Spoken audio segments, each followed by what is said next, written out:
Hello and welcome to First and Future. I'm Leslie Boney with the Institute for Emerging Issues at NC State University. And each week on this program, we try to find somebody who is looking forward in our state, trying to imagine what the future of North Carolina is going to look like. And this week, we are honored to have with us Dr. Patrick Conway, the President and CEO of Blue Cross Blue Shield North Carolina. Patrick, thank you for being with us. Thanks for having me.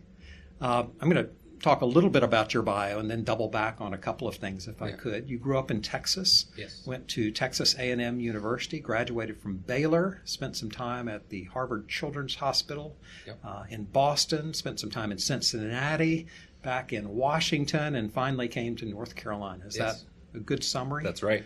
Okay, we got to go back before that and get into a decision you made relatively early in your career, which was in the middle of med school to be a pediatrician. Yeah. How did that come up? You know, I'd worked with kids growing up as a camp counselor and then ran a summer camp at one point. Really loved working with children. I liked general medicine type work and really loved working with kids, so chose pediatrics and then trained at Boston Children's and Boston Medical Center, which was a good teaching hospital plus a safety net hospital. At least two themes throughout your early career before you got here were pediatrics and this notion of quality. Yeah. And you spent some time in Cincinnati. I'm wondering what you learned there that helped you make a transition from pure pediatrics, which you still practice, I understand, to administration. Yeah, so, I was at Cincinnati Children's twice. The first time, more of a full practicing pediatric hospitalist. I take care of children that get hospitalized, usually with multiple chronic conditions, often on Medicaid, and was a researcher and faculty member. When I came back to Cincinnati the second time after a White House fellowship in the Bush administration, ran our division of hospital medicine, so one of our largest divisions, and then, as you said, ran quality measurement improvement for the whole system. So system that's actually saw kids from all 50 states and over 80 countries. So a great example of working on quality across a large system. And then an even larger system, the Centers for Medicare and Medicaid. Yes. The Centers for Medicare and Medicaid Services in D.C. You were the deputy administrator, the top non-political guy at a time when healthcare was getting exceptionally political. Yes. Your focus was on quality and linking quality to compensation. Yeah, exactly. So I started as chief medical officer for Medicare and Medicaid, working on quality and value-based purchasing. I ended up being the longest-serving chief medical officer in Medicare and Medicaid history. I don't know what that says about me or the job, 7 years. But worked, really, as you said, worked on how do you pay for quality and value in Medicare.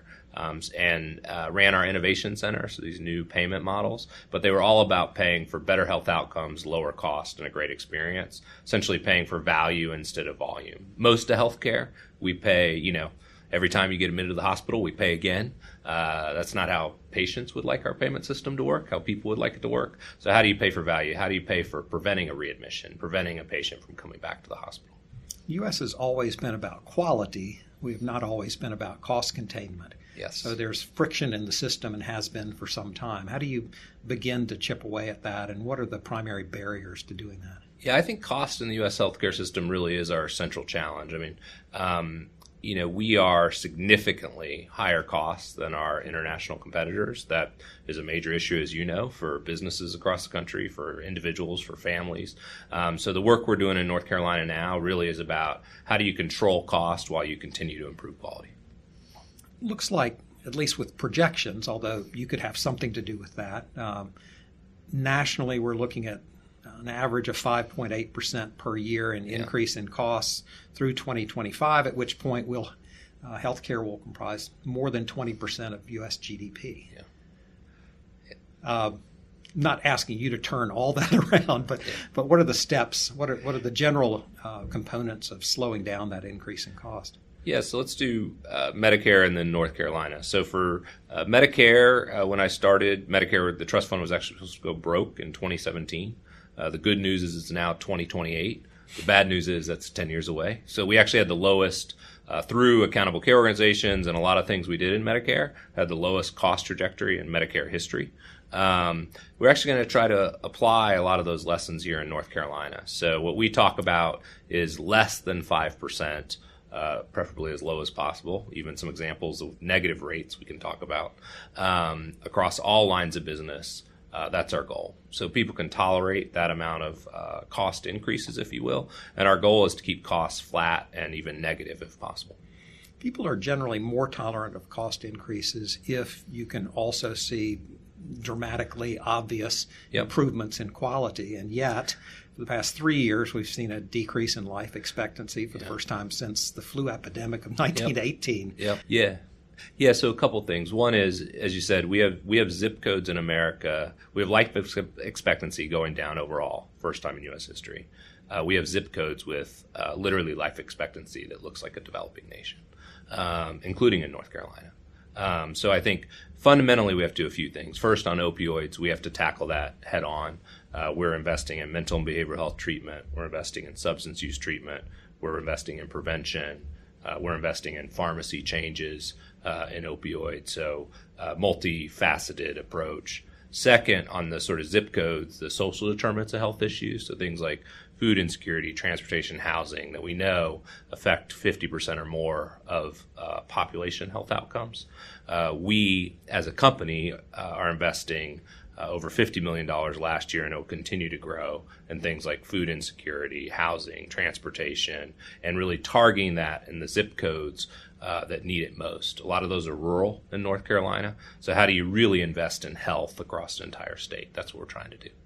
But it's a challenge because you've got this evaluation that people do of your company on a regular basis, and the more upstream you get, that's going to cost you up front. Yeah. And you have to do a calculation and figure out that in the long term it's going to save you money, it's going to improve health outcomes. Yeah, I'd say a few things there. I think one, we do calculations on returns, but we think of them both in terms of economic returns, but also health outcome returns. How do you improve the population as a whole? The other thing is we have an advantage. I'd say we're not for profit, so we pay taxes, but not for profit. We've been here 85 years. We want to be here 85 plus more.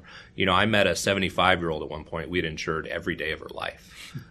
So that's a big opportunity. It means we can have an investment in our state and its people, you know, that is years to decades long. And that's really how we think about it. You know, our mission is to improve the health of the people and communities across this state. So that's what we're working on. Your goal, you said recently, is to be a model health plan and health solutions company. Yes. What does that look like going forward? What does that mean? Yeah. So the short version is better healthcare quality and outcomes at a lower cost and exceptional experience. And I'll tell you a little more about that. When I interviewed for this job, and it's been true over the last 15 plus months, I don't think there's a model health plan in the country that really cares deeply about people. And Blue Cross North Carolina is an extremely strong company with an 85 plus year history. But what we're trying to do now is a model of what's possible. So let me give you some examples. In quality and health outcomes, we're going to invest in diabetes, where we think we can literally cure 10,000 plus people with diabetes through a complex set of behavioral interventions through partners. In cost, 21% reduction in some areas in the individual market, 30% reduction in premiums in Medicare Advantage, with major impact in reducing costs. And then in experience, we've got a net promoter score on consumer experience. It's actually top quartile for a health plan. The bad news is health plans don't score very well. And we're really thinking about how could you treat every customer like family, every customer matters. What does that look like from a systems perspective? So our net promoter score could be, 40 plus like a consumer company.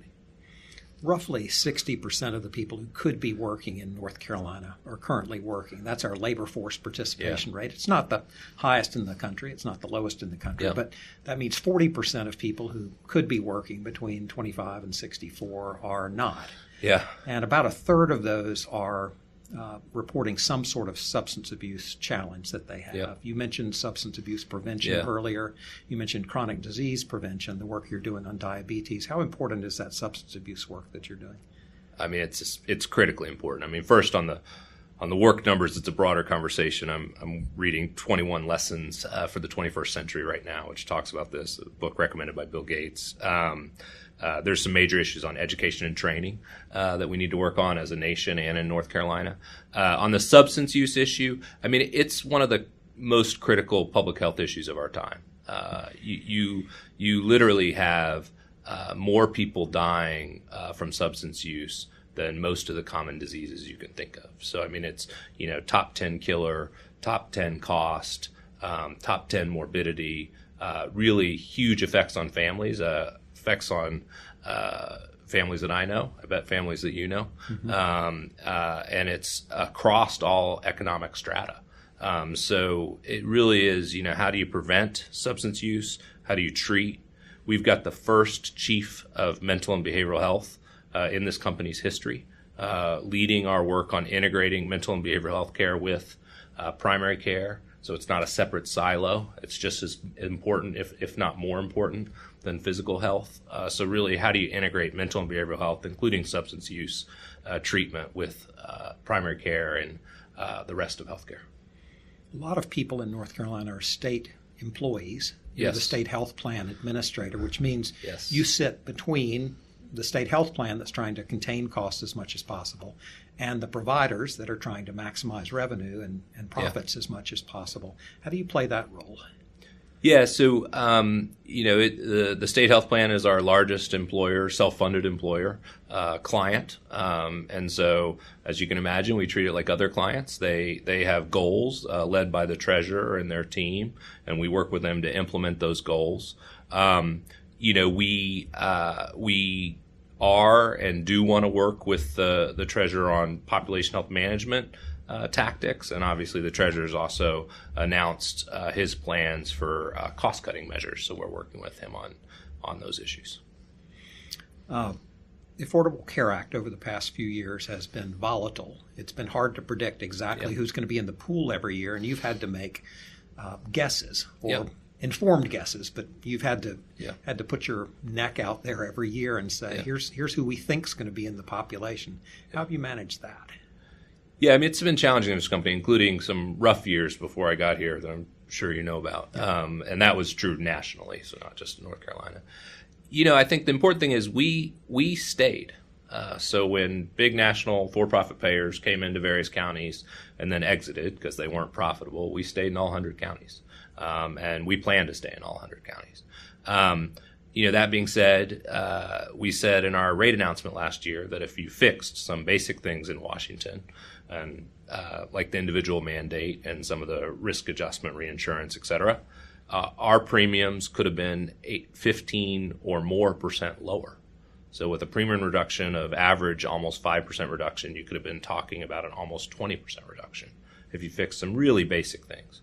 By the way, many of those things are in Part D, which was passed in the Bush administration when I was a White House fellow, and was a Republican-passed legislation. So, I'm not in Washington anymore, and I'm good with that. I loved my time there, but really loved being in North Carolina. And I think there are some basic things we could do to stabilize the marketplace that would help North Carolinians. You've talked a lot about what you're doing formally as a company, but Blue Cross Blue Shield, in addition to doing that, also is a philanthropic organization. You make philanthropic investments. And I wanted to mention just a couple that I found remarkable. First, historically, you've been a supporter of the Institute for Emerging Issues, which we appreciate. But there's an investment you've made in an organization called MedServe, which is designed to increase the percentage of people who are serving as primary care physicians in rural areas. And without getting necessarily into the specifics of that, how important is it that we have primary care physicians in rural areas? I mean, it's incredibly important. Primary care is the bedrock of a high-performing health system. We know that from other countries, by the way. Countries with a high-performing primary care system do better. We can apply those lessons here in North Carolina. Rural areas even more important. I grew up in a small town in Texas with a family practice doc who did everything. We're investing in MedServe, as you said. We also just announced an investment with the North Carolina Academy of Family Physicians to train more primary care physicians, a physician assistant training program out of UNC that trains veterans and then deploys them into rural areas. So we think the primary care workforce is critical and even more critical in rural areas. And all those things help you get upstream also on things like substance abuse prevention. Exactly. And chronic diseases like diabetes. Yeah, I mean, so primary care, we're moving completely away from sort of a fee-for-service volume model. We want to say to a primary care doctor or clinician, we're going to pay you, for example, some per member per month payment to care for people, whether that's substance use or diabetes or other things. That frees them up. Instead of 15-minute office visits, they might do an hour visit with my elderly mother. With all her chronic conditions. For somebody like me who has one condition and wants to manage it through telehealth, they might do that. And so it really frees up primary care to practice the way they want to. Let me bring up one other thing. It may seem counterintuitive to somebody who doesn't necessarily know about your foundation. It's a program called Kids in Parks. Yeah. Where you've now been created 100 trails Yep. in North Carolina. Why is that so important? Yeah, I mean, as a pediatrician and a father of 4 kids, I've been on hikes in Kids in Parks. Wonderful program. Our family enjoys hiking in the outdoors. It's about, we have major investments in early childhood, of which Kids in Parks is part of it. But it's how do you prevent obesity? How do you teach healthy lifestyles? These aspects that seem really simple, they have a much bigger impact on our health. And then you have a kid that 30 or 40 years from now, doesn't have diabetes, doesn't have hypertension, is healthy and a much more healthy, productive member of society. As a pediatrician, sorry to riff on this one a bit, but as a pediatrician, there's great evidence that investing in early childhood has long positive dividends. We have a tool that we use at the Institute for Emerging Issues. It's called Reconnect County Snapshots. And one of the indicators we look at is public exercise facilities, not necessarily as a proxy for health, but as a proxy for civic participation. Because what we find is that in places that have greater amounts of exercise facilities, people are more likely to participate in community life. They hang out with each other in informal settings, and that helps them to be more successful. So it has benefits just way beyond even the health benefits. Yeah, I mean, in Medicare Advantage, we're actually investing in free gym memberships through a partner. But part of it's certainly exercise, but it actually also is combating social isolation. So we were just my mother, she's 81-year-old, not in North Carolina, but building a network of people around her. So my father passed away 10 plus years ago, but building not just her family network, but a network of friends, peers, the ability for her to go to a gym. And we're doing that in Medicare Advantage in North Carolina. So we give people free access to gyms, which combats social isolation as well as allows them to exercise. When you came here, you said you were going to continue to practice as a pediatrician. How have you been able to do that? I do it on weekends. I was just doing my compliance training for UNC, so even I have to go through compliance training. I do it on weekends. It's a volunteer, and I take care of kids along with residents and medical students in the hospital. Most of them have multiple chronic conditions because it's at UNC Children's Referral Center. I'm also on faculty at Duke. I'm happy to be on faculty at NC State, so I've learned not to choose between schools. But it's amazing. It's an honor to be able to care for those families. I love doing it, and it helps me in this job. It keeps you connected, if you will, to the health system and to see the challenges. So just to give you a couple examples, if it's okay. When I started this job, I met all 5,000 of our people at their desk and shook their hand. Then several months ago now, walked into a room, realized I recognized the grandmother, and it's an employee here that works in customer service.